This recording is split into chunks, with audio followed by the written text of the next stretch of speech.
Mech warriors and mech fans around the world, welcome to another town hall meeting with Russ Bullock, president of Piranha Games, developers of Mech Warrior Online. Tonight we will be discussing a variety of topics which will include Community Warfare Phase 3, the MWO roadmap for April, as well as many other topics and questions submitted by the community. And as usual, I'm sure we'll get to the end with some more questions from live chat. And a quick reminder that the chat room will be moderated, so keep it civil, please. I am Daeron, or Bombadil, from NoGutsNoGalaxy, and I'm joined tonight by Phil, aka Sean Ling. How are you doing tonight, Phil? I'm doing great, man. Thanks for asking. I'd like to say a quick shout out to everyone in chat. What is going on, guys? Lots of people out there, almost to 600 or even more. Don't forget, if you do have Twitter, want to help us spread the word of the mech gospel that is this conversation, retweets are appreciated. And a quick shout out to a few individuals, Zoef for helping behind the scenes and moderation, as well as BMMU's Salama. Thank you so much for putting in the time and effort collecting questions over at Reddit, bro. It's you outdone yourself yet again. Thank you so much. And yeah, let's go and introduce our guest. Yeah, finally. Russ, thank you for joining us yet again. And how's your April Fool's Day been so far? What a holiday, April Fool's, right? It's a pretty quiet day for me. I don't know. But I try to stay away from all the news and try to not think about it too much. I mean, some people like it, some people don't. And Tina obviously had a few things for you guys, Mech Warrior related, and it's a little bit of fun for those that enjoy it. Almost nothing ever gets me on April Fool's just because I go into the day and I'm expecting everything that I see to be fake. But I was actually gotten today by Reddit outreach. They got me. They changed their header to RMWO, and I'm like, what the hell is going on here? They actually had me for a few minutes. Actually, So guys, kudos to you guys. that's a town hall. We're done. Is that what you guys are waiting for? That's a wrap. That's a wrap. And by the way, so I want to just put this out there right up front. Then this is not an April Fool's filled town hall. I None. don't plan on saying a single thing that's meant to trick you. Okay, that's disclaimer, and I mean it. Of course, by making that disclaimer, everybody's going to think that it's even more so. But honestly, there's nothing April Fool's. We're not going to partake tonight in April. Well, Fool's we wait all month to do this, and it's important, and it works out on Fridays well for us, and the Friday, before a coming, month and all that kind of stuff. So it seems to be working out for us, and we didn't want to abandon it just because it was April 1st. Yeah. Anyway, so Mech Warrior Online. Let's talk Mech Warrior Online. Where are we going to? I know you have a few things you definitely want to talk about, Russ. And maybe do you want to kick off with that or anything specific? Yeah. Well, I mean, we're gonna, like I mentioned, we're gonna mostly talk about Phase 3 tonight, right? Everyone knows that's the big thing that's coming up straight away. Phase 3. It's a wonderful term. So it's, I think a lot of people were, asking me, hey, what's the timing on that? When's that coming out? Is it still in April? Yes, it is. We're actively swamped right now on Phase 3.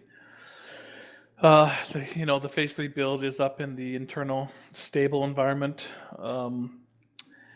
We're working through bug lists.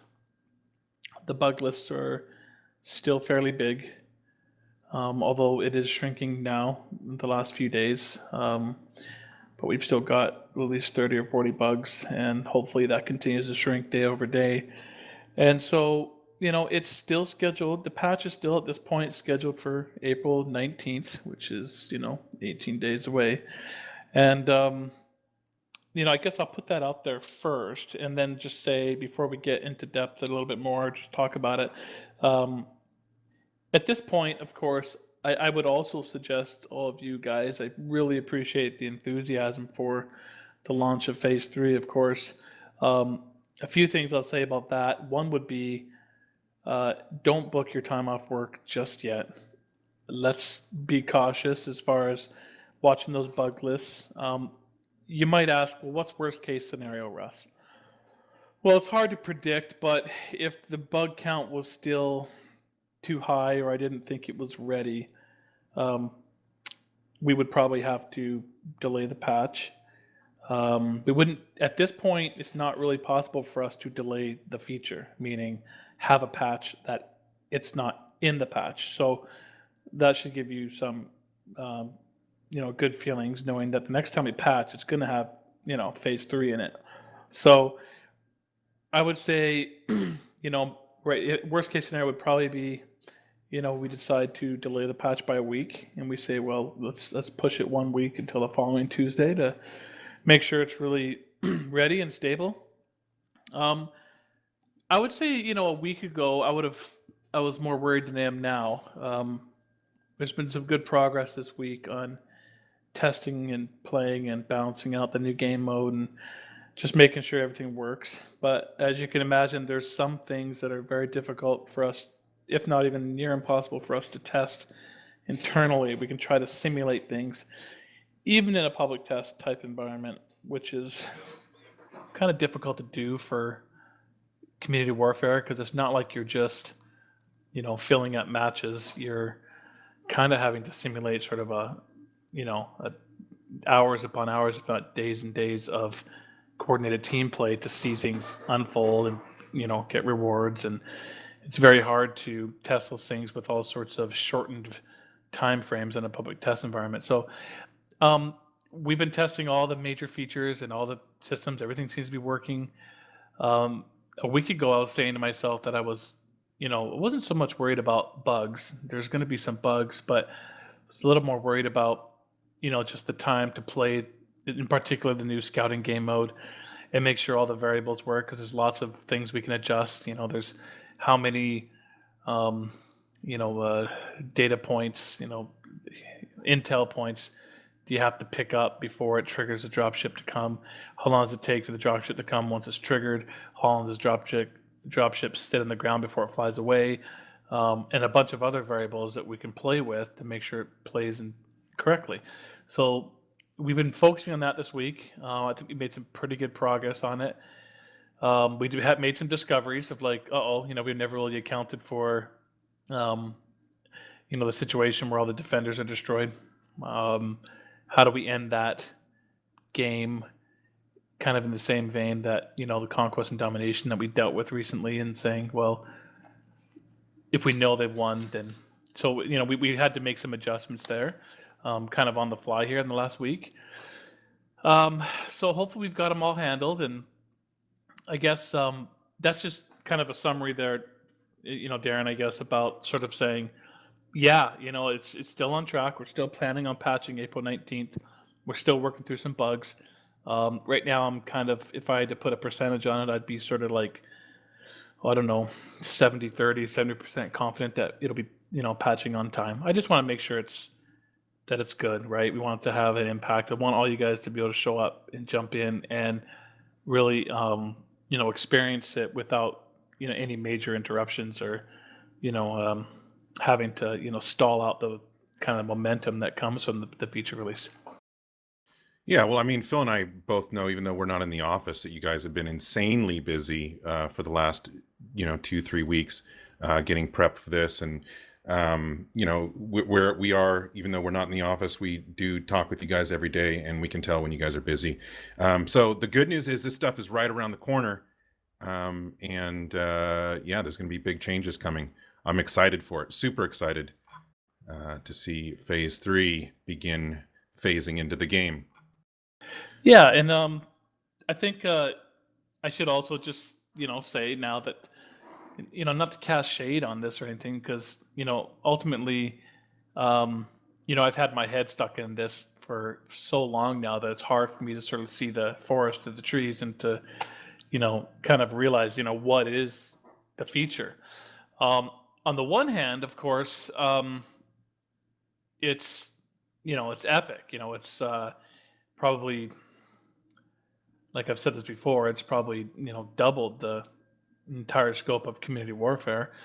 The depth of it, and not just the one new game mode, but the new game mode that ties into invasion, and then the faction voting for who you're at war with, and all the impact that scouting has on invasion game mode, and there's the ability to there's the leaderboards now to see who's the best units and best players in CW. There's the MC rewards for unit players, and there's also this separation of the queues. So I know that one has given some unit players some heartburn, wondering who would fill the queues for them. But I think now there's an opportunity for community warfare to truly be is big, like huge. It could be, well, in theory, you could take every last player and public queue and put them in community warfare now, and they would have a good experience. Maybe not quite as quick and easy to find matches as public queue, of course, but to be able to go there as solo players and actually play an invasion match with that there's no groups in the match, and there's no unit players or no groups. It's just pugs, just like solo queue. That's a total game changer, and we're going to be keeping a sharp eye on it. Right now, it's really hard to anticipate. Will there be a bottleneck? Is there going to be a queue problem, and which would it be in unit players or would it be in solo players? We don't know, so we have to watch that carefully. But I really thought we needed to try that because that's what the players have been asking for since Community Warfare came out. So there's some really big items, and then on the other hand, I guess there's certain players, fairly hardcore players, that really want to role play and would like to have a ton of logistics, and want to have we have this planet and our jump ship, and therefore we can travel here and manage this resource and that. Some very cool stuff. Of course, for those players that are unhappy until they get those types of features, they're going to remain unhappy. I just want to be upfront about that, and I think I have been all along. I think I've explained very carefully what the new features are and exactly what Phase 3 is. I mean, it's still designed around a mass amount of players and involvement mentality. It's not built around the essentially scheduled private match type of mentality that some of the other ideas are based off of. We're still working off our original mandate, of course. It says anybody can log in and play and participate at any time. They don't have to be in a unit, and they don't have to be in a have a scheduled fight at a particular time of day. That's not the way the game mode's designed and built. So just I've cast a little bit of shade on it there just to make sure I set expectations for those. But the features, it's a big feature. I mean, it's twice as big as it is before. There's a lot more to do. Everyone can come and play.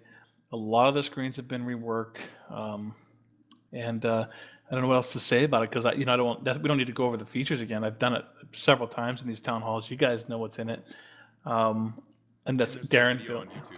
Yeah, I mean, we've been talking about it for months and months since the Steam release. I agree. This is huge. This is huge news. It's going to be amazing for the game. I can't wait to see it get implemented and see where the direction that it takes. Will it be the necessary motivation to get people involved? Of course, private matches are always going to be quicker because that's just throwing everybody into random battles together. But this will be, mean something. It'll have appropriate rewards and excitement. I can't wait for the scouting mode, see what that's like, and see what happens when it gets into basically what you're kind of hinting at earlier is the real testing, when thousands and thousands of people jump in there and start playing with everything. It's going to be awesome. I'm very much looking forward to it. Yeah, I think I will say, of course, as soon as the feature goes live, we're going to be monitoring it very closely, and we're going to be able to do that a lot better than we could before, because part of Phase 3 is also allows all the Piranha tag players to play Community Warfare. Before we couldn't unless we were on anon accounts and things like that. Just some of the base kind of bones and rule sets that were built in. Though a lot of those things have been changed. So like both, Sean and or Phil and Daeron and a lot of the Piranha staff and everyone will be playing and staying involved. And we're going to be in triage mode as soon as the feature comes out. just monitoring it and seeing, what dials need to be tweaked, what needs to be adjusted. There's going to be a lot of feedback and we'll talk about this here in a second, but it's definitely the impact of the release of CW Phase 3 is almost certainly going to impact the planned feature releases for like the months of May and maybe even June. Just because as soon as Phase 3 is out, there's going to become some very apparent, like, oh no, we need to do this, we need to do that. And these things should take priority, and they might take priority over, things that maybe we had planned for May. For example, I'm hoping that the separation of queues things works out extremely well. Now the unit players have, successfully stated, okay, how do we recruit though? How are we going to find, those gems and those good players and those guys that have promise, and how are we going to recruit them into our units? Since we don't see them, we won't play with them. I don't have great answers. There's some answers, but that is where the hole is. I mean, sure, you can see them and bump into them in the public queue, both in group queue and in the public solo queue. Happen to bump into them, talk to them after, friend invite them, see if they want to come and join your unit, put on a trial tag for you guys, things like that. There'll be the leaderboards. You can scour the leaderboards for people that seem to be performing well that aren't part of units. But there's not a proper, I guess, recruitment tool where something like that is probably going to come up. Those things are going to have to be added upon. And I think I've mentioned this before, but if not, I'll say it again. I know that Phase 3 took a really long time. All the phases so far happened. I mean, Phase 1, and the second phase, the second major phase that we call Phase 3, is now moving forward. Though I guess just to let you guys know, it's not like we're gonna say, hey, Phase 4 comes out like next fall or something. After this phase ships, our mentality is that community warfare will then just begin kind of the trickle process like the entire game has, like the public queue and stuff. It'll be like, just updates, small updates and improvements, just kind of monthly, forevermore. So we'll just get stuff constantly rather than, major sweeps every, year or so.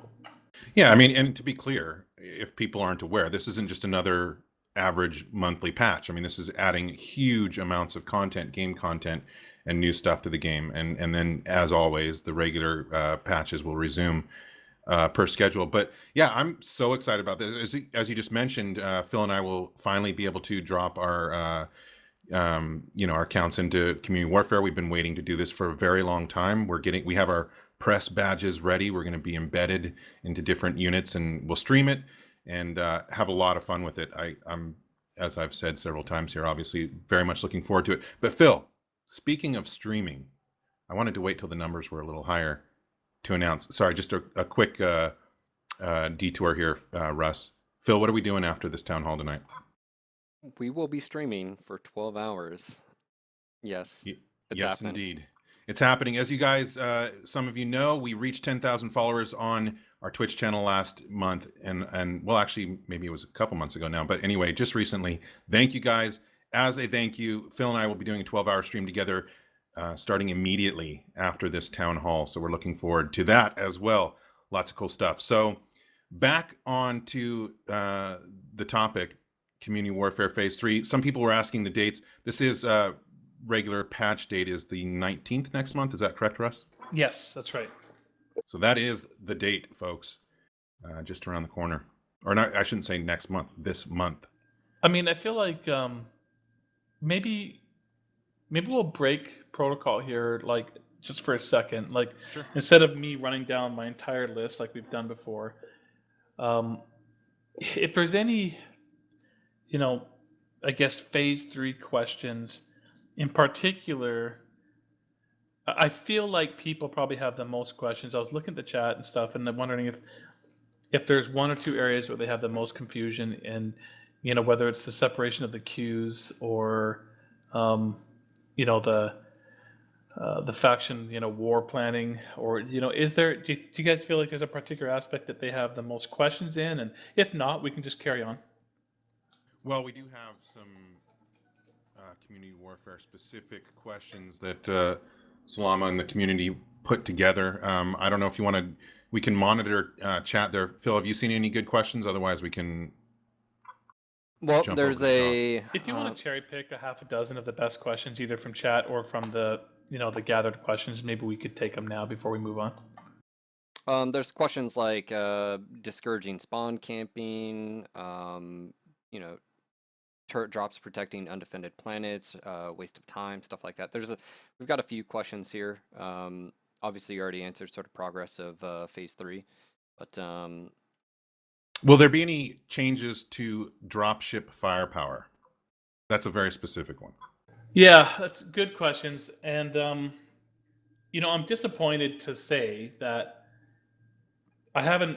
we haven't collectively had time here at Piranha to sort of balance improve the existing gameplay in those aspects. We've been 100% focused on all the new features. So, the concerns around people running back into the dropship spawns, and a few of those types of things, those things have not changed yet. So I kind of view those things as, we're absolutely open to tweaking all those things. I think it'll be a part of our overall, because we've been so busy lately. And another way to put this is, we've been so busy working on phase 3. The last 3 or 4 months, we really haven't been able to, as you've noticed, based on the features and the patches, we haven't been, kind of doing those small massages to community warfare this past, especially since Christmas, because it just felt like we're so kind of imminent close to phase 2, and you stay focused and ship it, and then to really jump in. And then, of course, because it's the big brand new shiny thing back in the game again, there'll be dozens of eyeballs on it full time playing it, just like last time. And that's what I mean by going into triage mode. So the triage mode right after the feature comes out, from all of us playing it and assessing it, is not just like what's broken with the brand new feature sets or what bugs we have from the brand new feature sets, but it'll also be just in general again. It's like, okay, we need to tweak this, we need to tweak that, and kind of even down to some of those things that have been in the game now for a while. We'll be actively looking to adjust those things. So my answer to those types of questions is, don't expect them to be tweaked upon the initial release of phase 3. It would have been great to spend more time on that, but it'll be probably, you can expect a lot of activity in the back half of April, since after the feature releases, and in like the May patch, and in that initial 1 to 2 months after phase 3 is shipped, we'll be actively tweaking a lot of those elements again. Yeah, which makes sense. You said it was, it's been a ton of work just getting phase 3 prepped and ready to go. And that we would be getting back to balancing and polishing afterwards. And obviously community warfare will be a part of that balancing and polishing.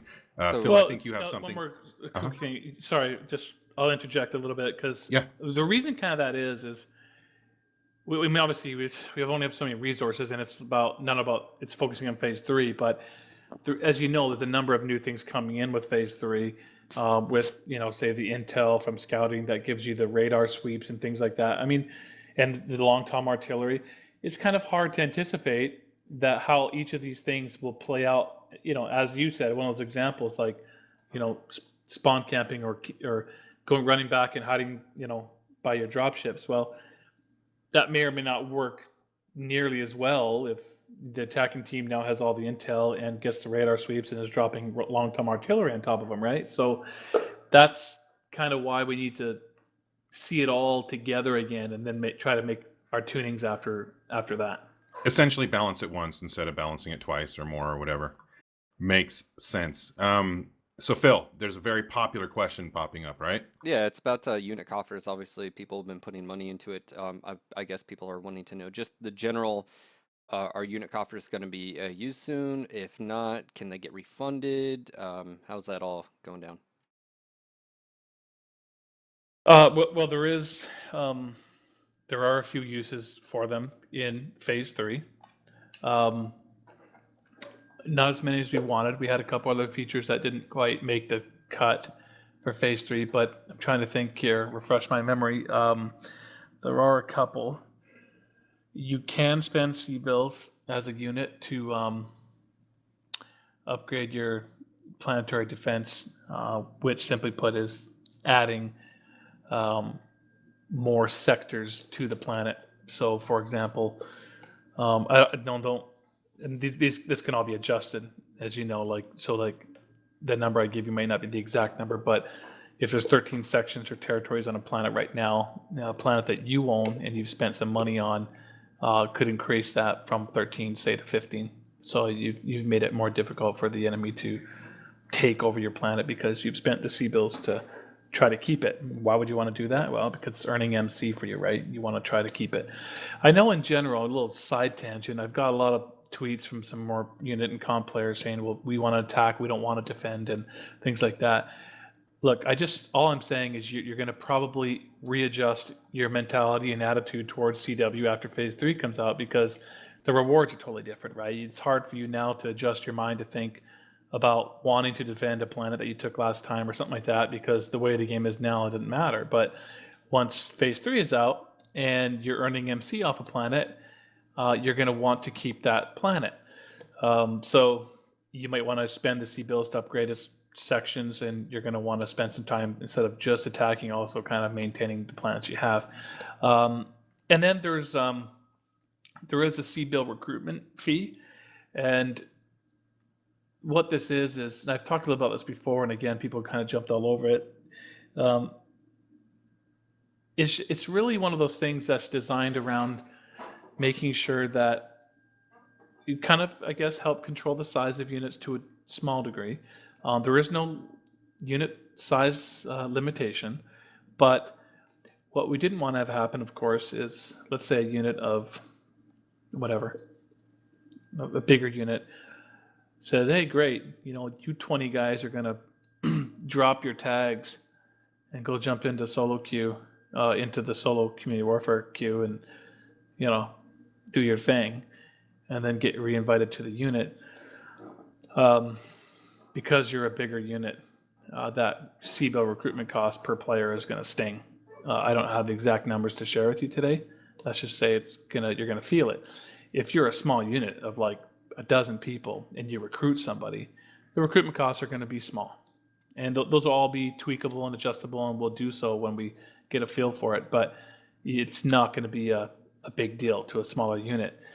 As you get bigger, it becomes more and more of a big deal. So I do think, again, another one of those shifts in mentality is that there is no limit to unit size. However, as unit leaders, you're probably thinking more about it, because it does going to cost you to recruit people, and the bigger unit is going to be more expensive to recruit people. So you might not want to have 75 people on your list that haven't played in a month, for example. Since there's MC being earned, I think that'll also promote units maybe trying to carve out their own section of space rather than being in a huge unit. So we don't know. It's hard to predict, but that is another element of using your C-bill coffers. Those are the only two I can think of for now. We're going to continue to work on that and try to create more reasons for it. There was another one that didn't quite make the cut. I forget what it is now, but I guess I won't express that in case it comes back to life later on. So those are a couple of things. So your unit coffers are going to be used a little bit more. I'd say I'm not still totally happy with it, but there's a couple items right there. All right, that is a lot of stuff. Real quick, Subhype, Zotmod, Naomi, and Scrap Catastrophe, thank you for the subscriptions and the resub. We appreciate all the support you guys give us. I got another specific question, Russ, but this doesn't fall into the polished thing as much. It's more about content. Regarding faction camo for either clans or famous Innersphere, Mark units, etc., people are just wondering, will those patterns ever be added? Maybe cockpit items, war horns, etc. If they can't be made into playable factions, can players get their hands on some of this lore and the units that they want to, role play or whatever? Yeah, it's a good question, and I think it sounds like an awesome idea and a no-brainer. I think we're still dealing with our backlog on the texturing work. I'm going to talk about this a little later when we talk about the rescale effort and. Well, we can bring Yeah, I Sorry. mean, you're talking resources, what's available, but what's cool is that maybe a lot of people don't know. Lauren Bamlett, that one of the texture artists, has been streaming recently her texture work and what it takes to actually put, just one single camo pattern on a mech or whatever. And I think that's an eye-opening experience for a lot of people. So it's not a matter of just snapping your fingers and a bunch of items appear or camo patterns appear. It's Well, a lot yeah, of let's work. say we added the Grey Death Legion pattern or something. Um, how many Innersphere mechs are in the game now? Unique chassis, I don't know, 40 or so, maybe a little more than that. I think we're in the 70 range or more for total. So, you got to do that for 40 unique chassis just to make sure the customer buys it and owns an Innersphere mech, it can use it. So, as you guys know, we're still working through a bit of that backlog. So I guess I'll jump into that now. Every mech that's been released since like the Marauder has had like full functionality on it, and there's some stuff that's still left in the dust. For example, the original older Innersphere mechs can't run their faction camels yet. That's the biggest hole. And there's the heroes of the older ones can't take it off and do the things, and the original invasion skins and like the package patterns can't come off, whereas the newest packs they can. So we're working on it. We know what the work is. We're still actively searching to hire a texture artist, and you guys can all send hate mail to Dennis and the art team. They've had a tough time finding someone qualified, and it's been a challenge. But the guys that we do have, the names. They're working around the clock to get stuff done, to keep up with the newer mechs we're releasing, but also to eventually get to work through that backlog and make sure that every mech in the game has full functionality and across faction camels and everything. And then, of course, we can look at adding more skin. I'd love to. Obviously, it's a great thing for the game. It adds more variety, more spice, more flavor, more revenue. But we're working through that backlog, and send in your resumes. That's what I say sometimes. Any super skilled texture artists out there, want to hear from you. We need you. Yes.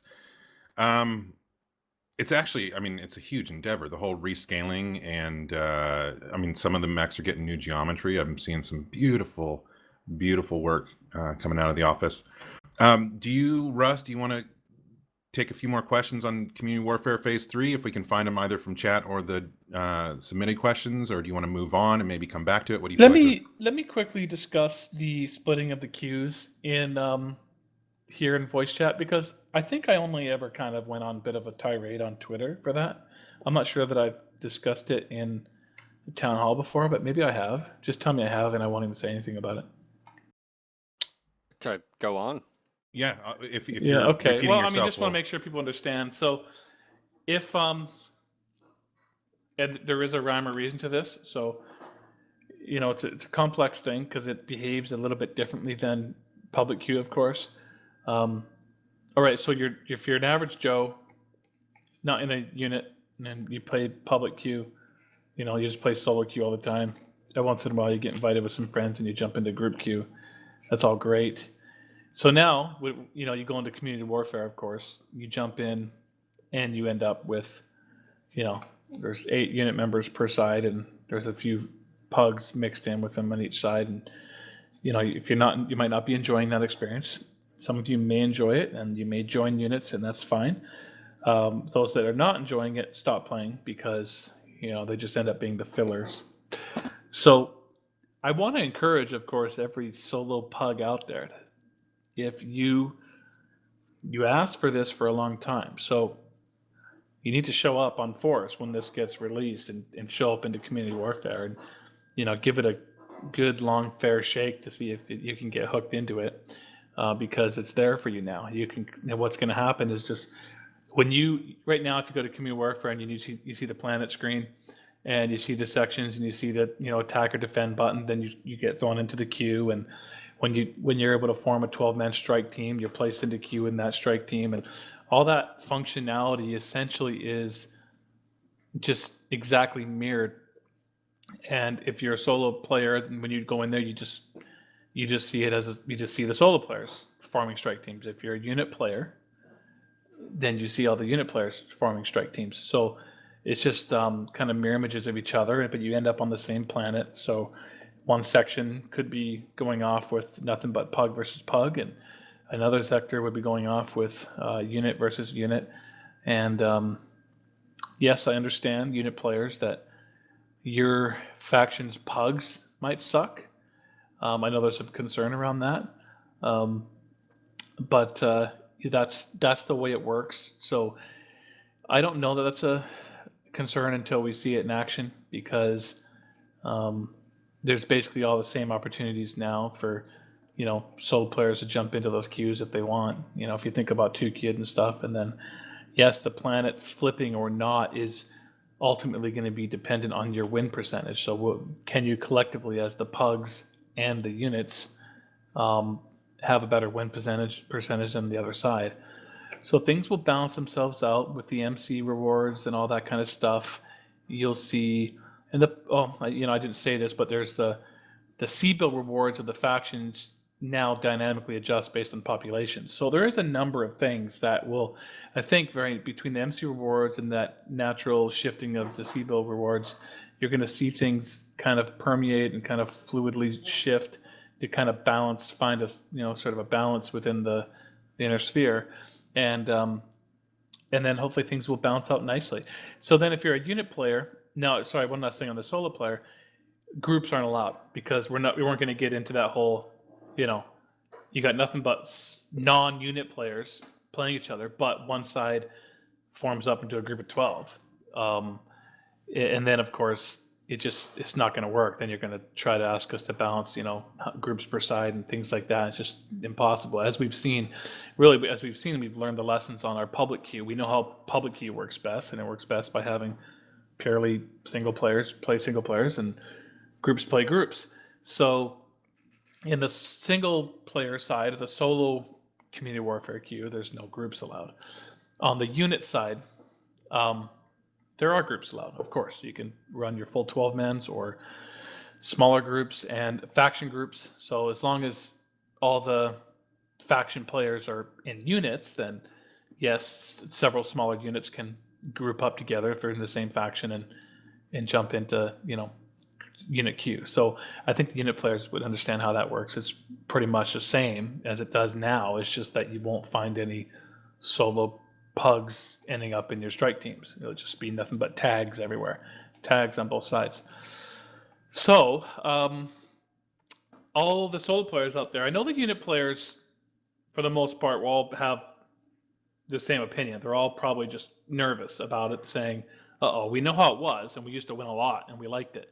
Now I'm a little nervous. That's understandable, but I think all the the solo players are probably have the same opinion, most of them anyhow, saying, wow, that sounds potentially great, that I can jump in there and I can do scouting. This works for scouting mode the same way, right? So you're going to have nothing but solo players on either side in scouting, so you'll be able to run scouting missions, you'll be able to run invasion missions, and do feel like the solo public queue, which could have some very fun, very interesting matches. I'm really excited about it. For unit players, now the odd solo player out there, and I'm trying to go over all the various concerns I kind of saw in Twitter. So, for example, someone who wasn't a unit player but says, I like to group with all my friends in community warfare. Well, remember, you can still create like a one-man unit. You can say, I want to play in the unit queue. Okay, well, go ahead and create a one-man unit, take on a unit contract for a faction, and then if you've got 3 friendly units in Merrick, for example, great, create a one-man unit in Merrick, and now you can faction group with all those Merrick units and play with them. And, you can switch factions based on your contracts to various factions and group with other units. And so there is a way for players to play in the unit queue if that's the environment you really feel like you can have some fun in. Of course, you might just join a unit if that's the case, but if you don't want to, you could always do it by creating your own unit. So I think hopefully that makes it clear for everybody, and I think the best way to see if this is going to work is just make sure everybody comes out. We need all the solo players coming out and trying community warfare, all the unit players, dust off your drop decks and show up, and let's fill those strike teams, and we'll be looking at it, monitoring really closely, and we'll try to hopefully we'll find something that works really well.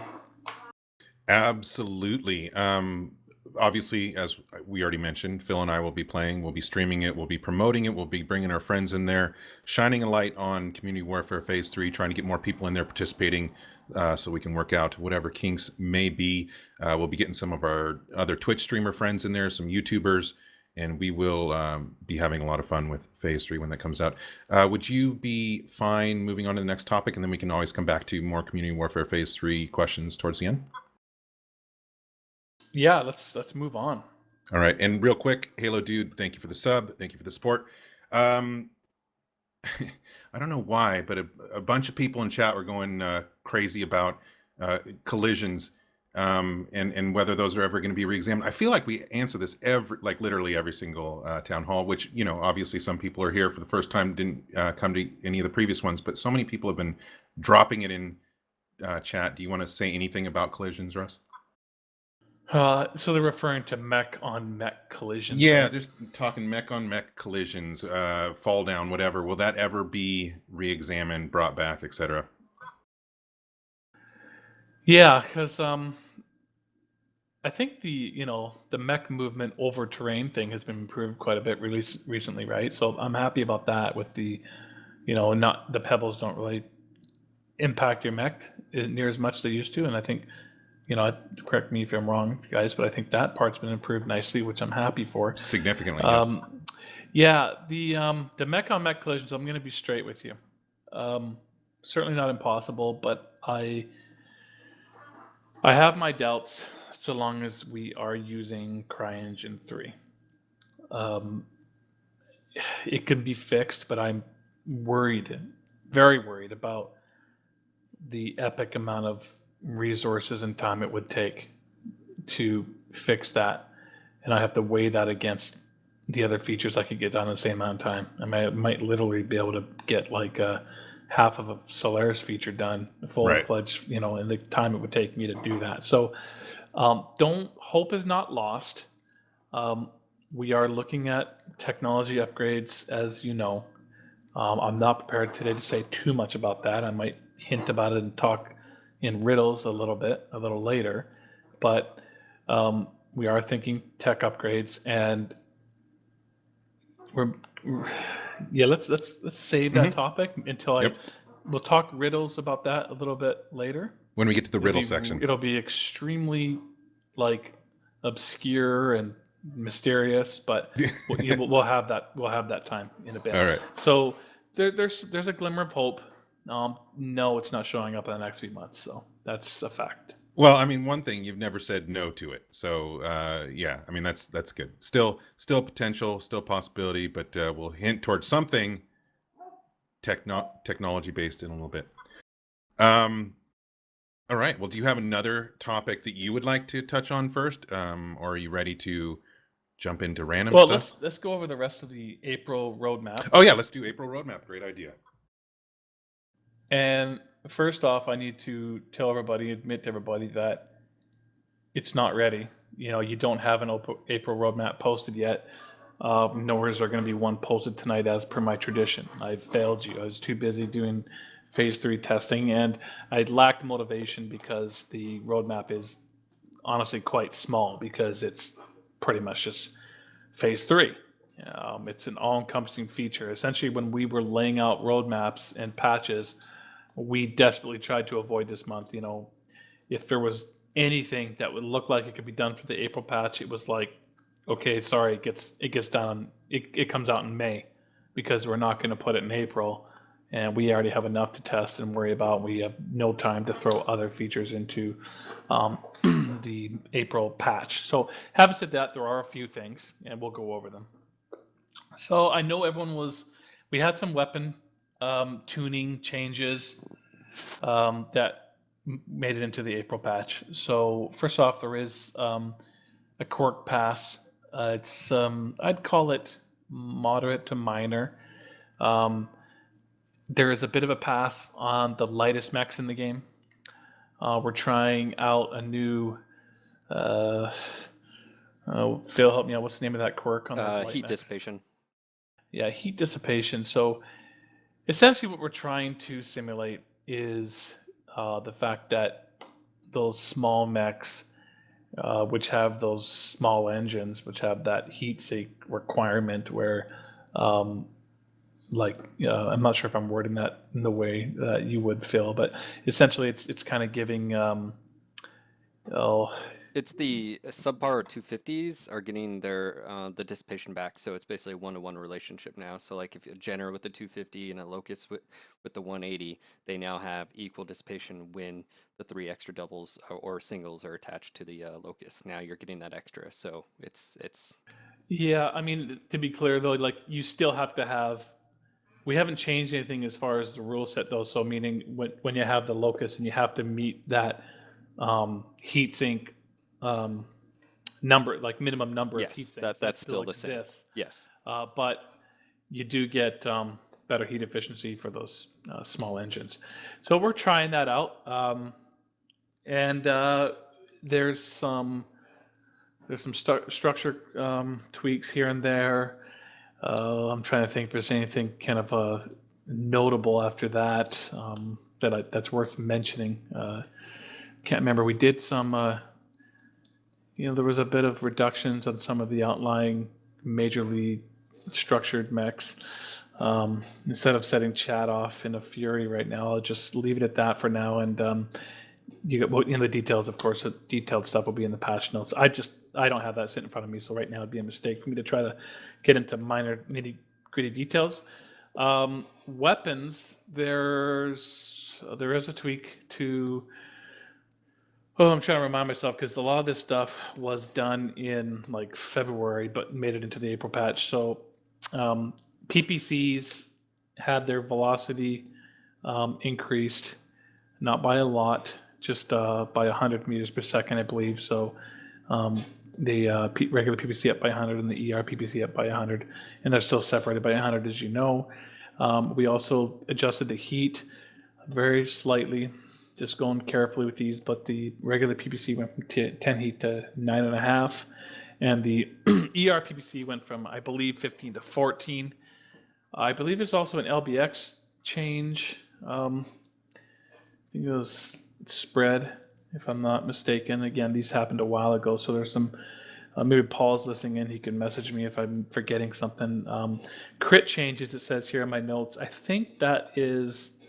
I think that's a bug fix for the quirk. Yeah, that's right. Resonant Field. There was a broken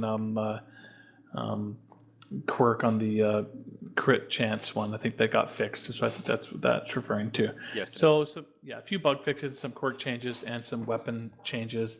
I may have forgotten something, but that's the gist of it.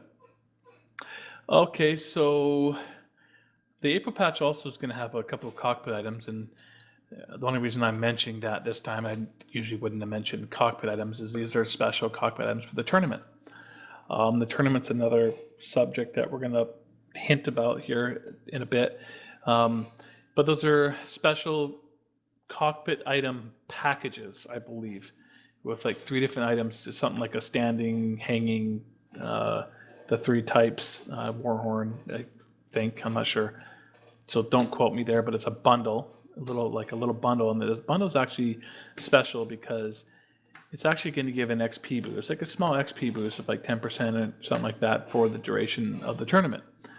And the reason you want to buy these little bundles with the XP boost is to help with the seeding of the tournament money. And we mentioned that. So the tournament prize, as you know, is $100,000 put up by Piranha Games, 100,000 USD, and that prize pool is going to be increased. Now, don't take these exact numbers to the bank, but if my memory serves me, I think the bundles are $10 because they got the 3 different items and the XP boost and everything. And a lot of companies only put about a quarter towards the prize pool. We're putting a full 50% towards it, so it's 50-50. So there's basically the prize pool is going to go up by $5 for every one of these that's sold. So I have no idea how much we can grow the prize pool by, but obviously it'd be really cool if it could go grow to a significant increase to 125, 150, maybe $1 more. million. Well, Yeah, no, I know. I don't think we have that size of a community, but No, yeah, it's it'd be gonna really be cool fun. to see it grow to something noticeably larger. Yep. Yeah, so that's why I mentioned those particular cockpit items. So now that's just the initial ones. I think what we'll try to do towards the end, and we need to talk about this more after the tournament stuff goes live and people Which are signing we- up. Yeah. Let's just so everybody knows, we're gonna finish talking about the April roadmap here. We're gonna take a short break, then we'll come back and Russ will make an announcement about the tournament. Or at least say something about the tournament. Yeah, I'll say a little something. So let's finish April. Yeah, roadmap. so we will have some. Then there will. And I expect there'll be different cockpit items in the future. Once teams get whittled down to like regional finalists or maybe just the final finalists, maybe there'll be cockpit items, team specific items that people can buy at that point. That again will further go to the prize pool. So that's cool. There's some adjustments to domination. It says gameplay objects being adjusted for balance. I think there's some spawn point changes in certain maps to make it more fair for domination. Thanks for your feedback. There's some slight variations to the test maps and the private matches based on your guys' feedback. Those gray block maps, I think. There's a new kind of booster thing added to the game where essentially if you don't have premium time at the end of round screen, there's an opportunity at that point to pay MC to receive the boost. It's something we're trying out. We've seen, I'm not sure if we've seen it in some other games, but you might have had a really good match and there's an opportunity to, get the higher rewards. And I'll leave it at that because I don't know the feature well enough to get into it further than that. Zoom and vision modes are made client authoritative. I know people have been talking about that for a while. You got a few hundred ping, then when you're zooming, it's got the delay on it. So that's been fixed and taken away. So that's probably the most exciting thing for some of you. Voice detection threshold being removed for VoIP. That's all I know about that. So small roadmap, that's the April roadmap. It's primarily, of course, Community Warfare Phase 3. Very cool, and we can get more into that if you guys have questions about that as well towards the end of the meeting. But let's go ahead and take a 5-minute bio quick break, Russ, if that sounds good with you, and then we can come back and you can speak on the tournament, and then we can move on to more topics. That sound good? Yep. All right, everybody. We will be right back. I do want to make a quick announcement that immediately preceding tonight's town hall, Phil and I will be starting our 12-hour stream, MWO stream, and we're doing a bunch of fun things all through the night. This is a big thank you to you guys for reaching 10K followers on Twitch. So I'm very much excited about that. Looking forward to it, Phil. Anyways, just want to say thanks, guys, for coming out here. Don't forget, if you have Twitter, want to help us spread the words, retweets are appreciated. If you're new to the channel, click that follow button. That way you guys get email notifications. And, of course, check us out on YouTube, Facebook, Twitter, all the things. Guys, enjoy the animations. We will be right back.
out of here, stalker.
Image enhancement engaged.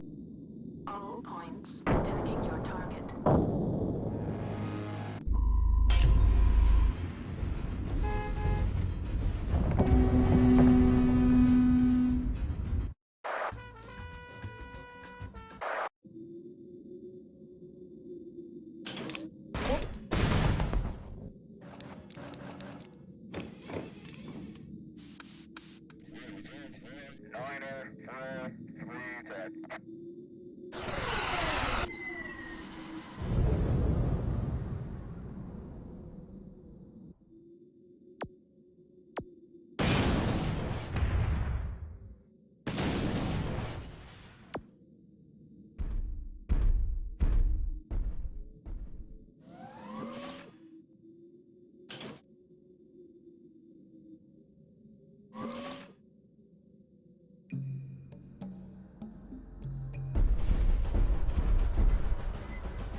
All right, welcome back, Mech Warriors and Mech fans.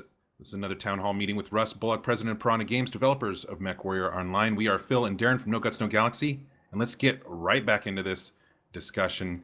We've talked a little bit about Community Warfare Phase 3. We've talked April roadmap. We can come back to those topics if you guys have more questions or your issues weren't brought up earlier. We'll have a live question and answer at the end of this tonight. Also, at the end of this tonight, Phil and I will be kicking off 12-hour stream, so please stick around for that. Now, Russ, when we left, you mentioned you may be saying something about the MWO World Championships 2016. What do you have to say? Well, first off, I have to say that I just started drinking wine, so that could improve the Oh boy. mood, and the riddles section might become more interesting. More cryptic. Let's say so. Yeah, how to say this? I do want to share, and I guess I'm gonna the usual process here. I'm gonna throw this in Skype to you guys. 1 sec. Mm-hmm. Ooh, I think we're going to show some. Yeah, so I just have a link that I'm going to share everybody, and for Okay. now, it's just a teaser image. Fair warning, so don't expect too much. There's a reason it's just a teaser image. Now at the party in December, we said essentially like You want us to drop this in yeah, Twitch go chat, ahead. right? Yeah. Let everyone take a peek at that. In the at the party, we said Q1 we'd have more information for you. Essentially, we go the next step, or I can be ambiguous to make it seem like we're fine. And so our deadline was always to launch the full tournament site before the end of March. In fact, we were going to release it yesterday. It was ready to go, but I think everyone here will appreciate the fact that we need to bring as much attention to MechWarrior Online as we possibly can, right? I mean, we want to maximize our exposure and our press and our media and try to bring as many players as we can to the game and to the tournament and just to MechWarrior in general and grow the community if we can. And so we were realizing, as we were just, crunching to the last moment to ship that, page that, it was going to go out like late Thursday, which means that all the press sites would not pick it up until the morning, which of course was going to be Friday today. Which is the best known way to bury a news story if you want us to put out a new press release on a Friday. And then, of course, the kicker is it's also April 1st. So we said, no way, Jose, we're going to do that. So we were going to do that on Tuesday. So we can maximize that with a press release, and our PR manager is going to make sure that all the right people in the esports world and everything knows about the release and everything. So right now you just got a little teaser image, and Tuesday is the big announcement. And I should say, there is a reason to click on that on Tuesday, because it's not just maybe what you think it is. It's not just the tournament site and the tournament signups and all the rules and regulations around the tournament. There's also another big piece of news that kind of goes hand in hand with the tournament. That's an announcement of I better not say any more. I'm going to give it away. So that's show back up on Tuesday and take a look at that, and you're going to be pretty excited, I think. Yeah, so the bottom line was the bottom line. You need to get as much exposure for something we as a community want this. We want as much attention brought to this tournament as possible. Most people in the business world or media world know that the end of the week is not a good time to make big announcements, and especially April Fools. Pretty obvious. So totally, I think an appropriate business decision to delay that till Tuesday. And yeah, it's going to be exciting. It's going to be a first for MechWarrior. It's going to be quite intense. So cool. Well, there you have it. There you have it. There I have it. Yes. So you guys will be checking that out. So where are we at? There's not much more to say about that, I guess. I mean, if I say anything more about it, I'll just give it all away. So Yep. I want to make sure that it's as big of a news flash as it can be on Tuesday, and it's going to be great. All right, here we go. It is. Next one. Okay, I'm now in kind of no particular order. I want to, you guys, we've been, one of those features we've been talking about for a really long time is the command wheel. It's actually been getting worked on pretty actively over the past month, and it's getting close. And actually, right now it's scheduled to come out in the May patch. I'm worried about it just because the April Community Warfare patch, like I say, might impact the things that we have planned for May. I just don't know yet. But if nothing, if it isn't impacted, then that looks like a May patch feature release, and it's pretty great. I mean, it's going to be some of those shortcut keys that we've been wanting for so long, where simply put, just sort of like attacking my target or help, and those sort of messages, and going hand in hand. It's going to work hand in hand with the battle grid, so you can still go to the battle grid and put on those types of things, but the command will, of course, will have another layer of of more quick commands and like the ones I gave an example of. And it also is going to go hand in hand with the change to this mini map, something I've been wanting to do for a really long time, like years and years, where it's actually it's a higher fidelity map of the entire map rather than the vicinity around you. So you can still get your coordinates like E6 quickly by looking kind of like, well, it's very much like World of Tanks map. I've always appreciated theirs. I've been finally got everyone on board, and when we did the command wheel, it's like it became clear. It's like, yeah. So that way, when someone says, help or whatever on the map, you see that where they are and where they're flashing, and you can still see, like A6, whatever, like where they are. Kind of like playing a game of Battleship, how find out where they are. It's going to ping on the map or whatever. Yeah, I believe all that stuff, and Gods be praised. So that's awesome. There'll probably be some other tweaks and adjustments that we'll do to it after the initial version ships, as usual. But Yep. Yeah, you'll have your command wheel that'll come up. You can give these quick commands, and you'll also have a quick reference on the mini map of where everybody is, rather than having to hit the battle grid. So the only time you'll need to hit the battle grid is to do some of the other commands that you don't have a visual line of sight on, right? If you need to say defend this spot and you can't actually see that spot, then the battle grid gives you that ability. But the command wheel will give you those quick, like help me attack my target and all that kind of stuff. I know a lot of people have different reactions to different features. Something means everything to one person means nothing to the other person, and vice versa. But the command wheel for me has been one that I've been hoping for, wishing for since day one. I think it's going to be huge for a lot of people. There's multiple reasons why people don't necessarily use VoIP, which is obviously the best way to communicate with your team. Number one, some people mute VoIP. Number two, there's sometimes with people's mics quality issues or whatever, and also some people just aren't brave enough or courageous enough to take command and say things over VoIP. And I've always felt like something like command wheel would bridge that gap to the people that want to coordinate with the team, but maybe, I don't want to use the word lazy, but maybe are a little bit lazy. Sometimes I am, and I don't say things in VoIP or whatever. And also, somebody just brought up in chat too, it definitely helps as far as the language barrier. Obviously, MechWarrior Online is a universal game. Everybody, different languages play it. There's people in Germany, all over Europe, Eastern Europe, all that, and so language barrier can be an issue, and I think the command wheel will help that as well. I'm very excited about it. I am more excited than you. So I don't know about that. Maybe not. Okay, more wine. I got my little list here. Rescale. I'm not going to say much. I don't remember if I said this last time or not. So hopefully I did. Otherwise, it's maybe a shocker.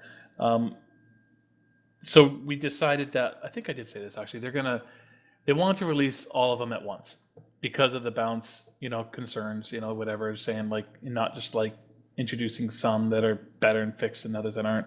And of course, at the fairly significant effort that it's going to take on the quirk side to readjust quirks based on when everything's properly sized. So that means that they're going to go, we already know they're not in this April patch. They're not going to be in the May patch, but right now the plan is to release all of them in the June patch. So the June patch will have, well, essentially, as you know, this almost every single mech in the game has been rescaled. With the system we came up with, and there was a dozen or so that didn't get touched, but there's some adjusted by like 1%, 0.5%, right up to, of course, the 12%ers. And so everything's going in, rescaled, all at once in the June patch.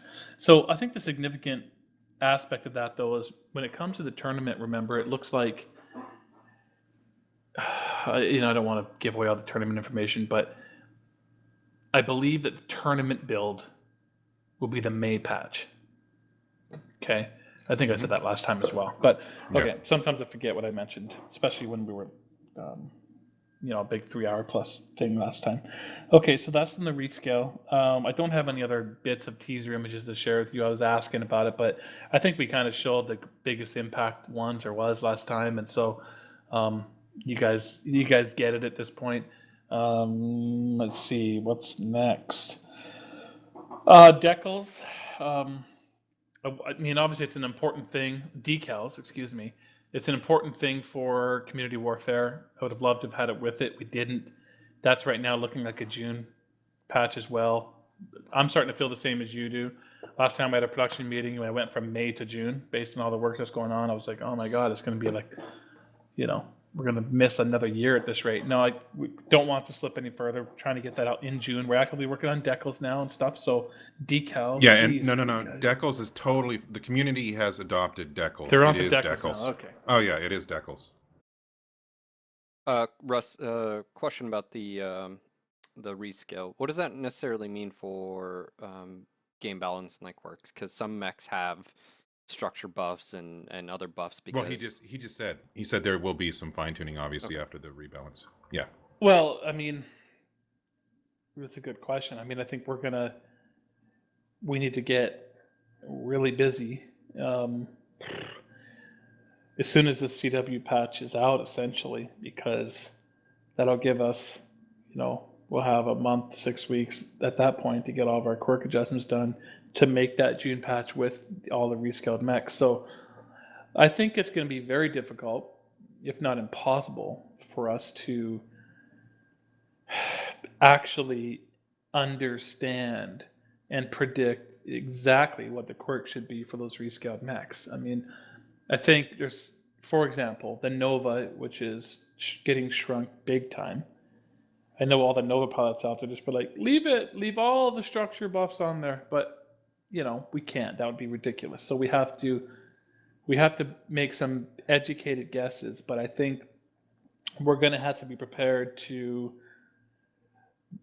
maybe even have a hot fix or two right after the June patch goes live, or prepare for the July patch to be loaded with a lot of quirk adjustments again, because of course it's around the ones that got scaled the most, of course, like the ones like the Dragon, which has a lot of structure buffs.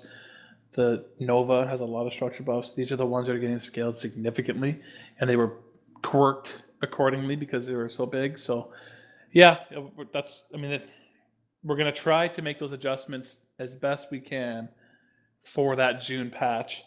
But we'll be expecting that we'll be making further adjustments as always. Very cool. Just reading chat here. Andy Naga, I am the community. You were wrong. No, none of us individually, nobody is a community. We are all the community. And when I say the community has adopted decals, obviously that doesn't mean 100%. Let's see. Lots of the typical questions. I'm always surprised. what else you got on your list, Russ? Yeah, why don't you keep going down your list? I'll just keep scanning chat here. Well, I guess I want some good news, and that we recently hired 2 new level designers. Oh, right. Yeah. So we're going to be really increasing our level capacity. At this moment, I don't know exactly what that means, meaning you shouldn't interpret that to mean all of a sudden we're going to be doubling or tripling our, new map releases. That isn't true, of course, because there's a lot more involved in making the levels than just level designer. But I think it'll allow us to branch out, and right now we've had to kind of pick and choose and priority. If we're making new public queue maps, we're not working on new community warfare maps, or working on bugs and layout and balance improvements to community warfare maps, and vice versa, etc. So I think now at the very least we might always be able to be working on a new map, or upgrading a map, or reduxing a map, but also having someone dedicated to smaller tweaks like changing spawn points around and all those sort of things. Someone dedicated to moving this hill and that rock, and adjusting smaller balance adjustments and things that'll provide better gameplay. And rather than picking and choosing, we can kind of have people focus on all the various aspects of level design, and we should be able to see a lot more smaller improvements, the types of things that maybe get left too long now because we're focusing on creating say the Polar Highlands or whatever, one of the newer maps, and so that means we're also not going into boreal forests and adjusting it so that it's not as hard for the defenders to come in and stuff like that. So I think it's really good. Map production and let's see, tweaking will be more efficient with 2 more people. Now, what is there going to be like post phase 3 community warfare?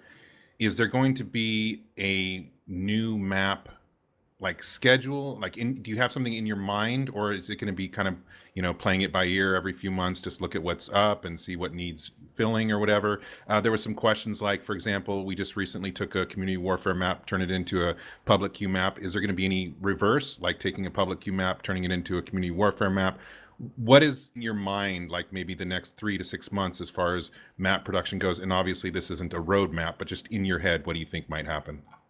Yeah, I won't be able to share too much there. All I can say for sure is, right now we are doing the Frozen City Redux. So that's in the works and should even be somewhere in that May or June timeframe. Maybe fairly soon we'll see a new Frozen City map. But that's all I know for now. I mean, we're going to get these 2 new guys really, get their feet wet, get them all, set up, and I think we'll find, we'll see. Well, after post phase 3 and everything, we'll have to see, because we got a lot of areas we can work on. We got those mini private match things to work on. We got public queue maps to work on. We got community warfare maps to work on. So with the introduction of those small PM private match maps, we kind of got 3 different aspects of maps to work on now, right? From community warfare to public queue to private match maps. So there's a lot of stuff to service now. Question: the new guys, the level designers, were any of those community members, or were they just, other people? Other people. We got a couple. We didn't get very many. We got a couple laps. Appreciate you guys sending those in. There's some very passionate people that have some skills. You think what are you looking for right now? What? As far as do you have any other hires? Yes, other hires. Well, I mean, you guys see the job postings. I know because you guys I get some tweets about that. We are hiring a new designer, not level designer, but like a designer. Mm-hmm. Ryan Boulanger, who he left back in December. So we were short a designer. We had someone hired, didn't work out. It fell through just a few weeks ago, unfortunately. So we they didn't actually even start. Doesn't matter. Bottom line is, our hire didn't come through. So therefore, we are back to the search again, and we're looking for a designer.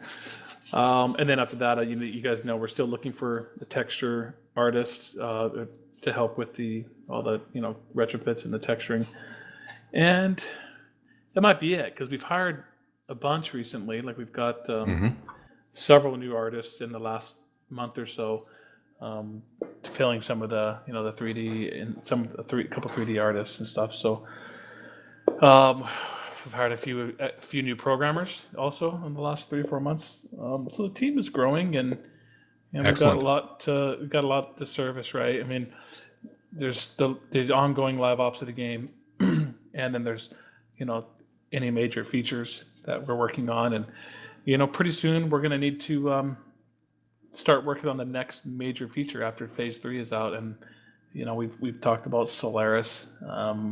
That is very potentially going to become the next major feature focus. I know all the PvE and single player guys just raised their hands and said, what about that? Yep, that stuff is also in the works. It's just not so simple as to say it's just one or the other, right? Sometimes things are cooking in the background because they're going to take a lot longer, and so therefore they're in the background more so than something that's going to hit the game next. So yes, that's so we are looking for a few other people right now. Cool. So piranhagames.com, if you think you got the chops, head on over there and submit your application. Yeah, I mean, so actually you touched on the possibility of Solaris, or the next big thing, whatever that may be. That was kind of my next question, is that when phase 3 is done here, are you, obviously there's the tournament too, and that's going to be a big thing that's ongoing, and that'll take some resources. Can we expect before potentially Solaris gets underway, or actually I know design work on Solaris, at least on paper, has already been going on for a while or whatever, but Can we expect maybe a certain amount of months of polish? Remember a while back you said once we get done with whatever, what was that? It was a choice between polish or community warfare. Yeah. And community So warfare came first. I was gonna say, are you gonna offer another, like, maybe what does the community want? Do you guys want polish, or do you want it? Is that on your mind, or are you just gonna immediately jump into whatever the next big thing is, which is also great? We want it all, obviously, but I'm just wondering where you're coming from. Yeah, I think that'll be determined by the release of Phase 3 and how things go. And we really don't have much choice but to play it by ear. We're always hoping to, work on the next big feature. And I think the plan will be to have, we've got an initial doc for Solaris, but it's still not finalized. And then, we would hope when Phase 3 releases that we'd be able to start working on it right away. I think that whatever that next major feature is, but I think that, based on the release, it'll probably keep, a lot of people and engineers and stuff busy working on bugs or, working on small feature improvements to make, settle Phase 3 in and get community warfare really settled in nicely. But that really depends. We just don't know until it launches. So it might be that we can get some individuals working on it right away and start going from there. So I don't know. And these things we have to we can always plan to get going on something like that right away. But, there will probably be, it'll probably be that there'll be the month following Phase 3 release will be fairly focused on, feature improvements and polishing of the game. Excellent. So what else All do you right. got on your list, Russ? Because we got a ton of questions to ask afterwards, but we just want to make sure you get everything you want to say in first. Yeah, there's not much more. Another thing I thought of was just with the tournament coming up, there's been some features improvements happening to the spectator game mode, and I believe that there's going to be some more going out again in the May patch at the very least. I'm not sure if there's any in the April, but there'll be more improvements in the May patch as well for the tournament spectating mode. So yeah, I don't know. Let's just jump into the questions then, I guess. Well, that actually is a topic that has been brought up quite a bit. We've got a few shoutcasters out there and the competitive leagues that have been playing have really asked about more emphasis on the spectator tool, but also something that's really been hounded on by the community is a replay system. Now, we've asked you in the past if that was even possible. Has that answer changed, especially now with the tournament, being sort of forefront, as well as, the ability to bring that sort of esports, because things happen really quickly on the screen. It'd be great for the shoutcaster to be able to like rewind, get a different angle and stuff like that. And also with the CryEngine announcement, is that something that was behind maybe code or an update and now is a possibility? Yeah, like basically, if there's issues with a replay system, is that tech based or Yeah. My answer is probably going to sound very similar to what I said about collisions, in that, of course, anything's possible. You've seen the replay systems in, a bunch of games with a bunch of different technologies. The way that Cry 3 works, it would be a colossal undertaking. I mean, sure, if we launch a tournament and oh my God, MechWar Online has become like a pretty darn legit esport on the esport scene. And I mean, not just our own community kind of enjoying it with each other, but I mean, significantly grows the product in an esports way that would be great, just essentially takes off like big time in esports. Anything's possible. Then it's just like, oh my God, let's put all the resources we have to on it. This is what we have to focus on. But it would be an absolute colossal undertaking to rewrite the entire, essentially, underlying code system and create it's possible. Of course, it's possible. So I guess I would suggest that it would be tough in Cry 3. And so as we look at other engines, or as we look at other possibilities? Tech upgrades, we see that some of them offer solutions like that. The reason I bring this up, Russ, is the community had pointed out, and it's been in discussion for about a week or two, and obviously we've asked in the past, is Armored Warfare, which also runs on CryEngine, just came out with a replay system, and someone technically broke it down where it I'm like sorry. Can you say that part again, Phil? the another game, Armored Warfare, that also runs on CryEngine, and they just came out with one as well. And so a lot of the competitive scene is saying that to really help esports move along, that replay feature, if there was a precedence, could be put on it. They just came out with one as well, and But if I can actually interject here, and just going to speak on some behalf of some of the community members, like Phil said, this has been an ongoing discussion amongst the community. But I'd like to point out that this isn't solely a comp scene or esports thing. The replay system has many uses across the board and far-reaching.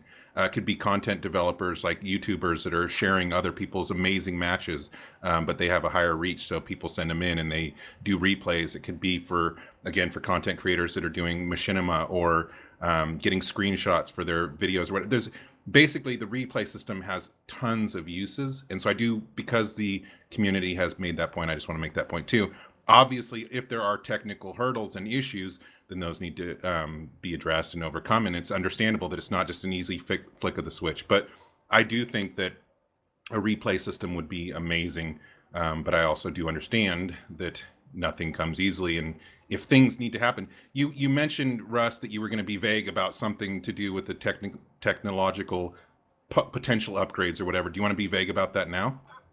Well, first I'll comment on that. I think I should back up a bit and say, right, it's not, of course, I don't want anyone here to think that I'm saying that CryEngine 3, is not possible to have a replay system or something like that. Of course, you can do it. But there's one major aspect that there's a major difference that we should point out. I mean, we're using what's referred to as CryEngine 3.4, essentially. So it's I can't remember when we got our last update, maybe around 2013-ish. But some of the other games like Armored Warfare, and I'm not positive about this, but I believe they are using probably about 3.8 plus. And 3.8 plus is, the PBR based rendering, so like physically based rendering like Unreal 4 has, etc. Totally different renderer, and it's a different engine, and I don't know what else is different about it. So when I say tech upgrade, I don't necessarily mean just switching from our existing engine to a different engine. I mean, if we were to upgrade to, well, basically anything north of 3.8 to 3.8 or further, Right. it's essentially like upgrading your engine, like completely, because the render is completely different. There's different build systems. There's a lot changed. So essentially, it would be almost, well, I don't know if that's quite it's still a major undertaking, even to upgrade to, say, the latest and greatest version of Crytek. It would be a significant undertaking just even to upgrade within Crytek to that level, because again, we're switching with every piece of art in the game has to go through a upgrade process to the new rendering system. So it's a big undertaking. So I don't know what those other games use, and again, there's like, there's some fairly older custom techs that have full replay systems. So if you want to make it a focus, of course you can make it happen. But for us to date, as you can, I mean, we've had a private match window for a long time, of course, but I mean, primarily to this date, we haven't been, specifically. I mean, I know you said it's not just about esports. I get that, but that's primarily a driving factor, I would say, for a lot of these games. That's the Well, it's certainly something that's the notion that drives the bus and Yeah. generates the revenue and all the, excitement. And then of course there's a lot of other added bonuses for having it. And I will say this, I agree. I mean, at this point now, into 2016, it is it's getting to be more and more of a necessary feature of your game. So it's something we have to deal with, just like we have to deal with the fact that DirectX 12 is going to be a thing, and VR headsets are going to be a thing, and that physically based rendering systems are going to be a thing. I mean, we need a major tech upgrade for MechWarrior Online to be a viable product for as long as we want it to be, and we hope it's around for another 5, 6, 7 years, maybe more. So it means we're going to need at least one more major engine upgrade in order for that to be the case. And I guess I'd like to say is, if we have issues, like let's say we're unhappy with our mech on mech collisions, and we're not quite happy with our save time in the mech lab. Not quite. We're unhappy with our save time in the mech lab. We're unhappy with our UI scaling capabilities currently. We're unhappy with the fact we don't have a full rewind replay system in our spectator mode. These are all things that, of course, if we were to do a major engine upgrade, or when we do, we'll make sure that that major engine upgrade accomplishes all those things while we're doing it, so that when we're done, it's not just like, hey, we're on a new tech level. We've also fixed all these top 10 major deficiencies of our past game that we kind of had to live with for a long time. So that would be a major goal of ours, is deal with those particular things at the same time. So Russ, I have a question to that. If what you're saying, if I'm understanding this right, even if you were to make the decision right now, just so people would understand that are saying, oh yeah, just switch, we wouldn't see the effects of that. We wouldn't see the benefits of that. You talk for about a while. upgrading? Yeah, if you were to say, hey, we're actually going to do this, and here's a time frame where we're going to do it, how long would it be before we actually see the results of that?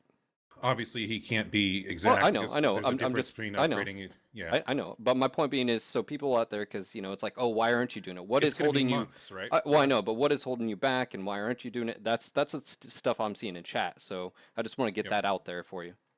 It's not just snapping your fingers. How long does it take to do something like you're proposing, a major upgrade like that? Well, I'll put it to you like this. I mean, first off, we are actively doing it, meaning we've been aggressively analyzing all the options, and we kind of had to wait for GDC and everything to come out so we could see exactly what the latest version of Crytek was, and to consider that along with everything else. And now that we know, and obviously we've got to get phase 3 shipped, and then we need to make a decision, and we need to get actively busy. But here's the kicker on that. We have a live product, right? We have a very active live product that requires nonstop attention, monthly patches, monthly content. What we can't afford to do, if we were making a brand new game tomorrow, like if I tomorrow just started making a totally different game than MechWarrior Online, great. I can take any engine choice I want and just start making it with it. But we've now got a live game that is, generating the monthly revenue that runs the company. So none of you either, as players, want to forego monthly patches and monthly updates for 6 months so that we can upgrade to the new engine, a new technology. Because what we have to do is we have to come up with a solution and a pipeline and a path that sees us both maintaining and updating the product on a regular basis with regular feature updates and regular bug fixes and regular content updates, and then month after month, while also managing a technology upgrade in the background. So that, of course, greatly lengthens the time that it takes to do it. And so when it's all said and done, one day in the future, and maybe it's probably at least twice as long of an upgrade process, maybe 3 times longer of an upgrade process that way. And when you finally get there, though, all of a sudden you have your monthly patch is not just content and features, it's a whole new technology upgrade, right? So that's the way it has to happen with a live game like ours if we want to continue to update and manage the game month to month as we are, and which is there's really no choice to it, right? So it's definitely it's much more complex and different process for someone like MechWarrior Online than it is with some game that's just getting started tomorrow. It's like we have to do it in the background. It's like the movie Speed. You can't let the bus go under 50 miles per hour or whatever. You got to keep going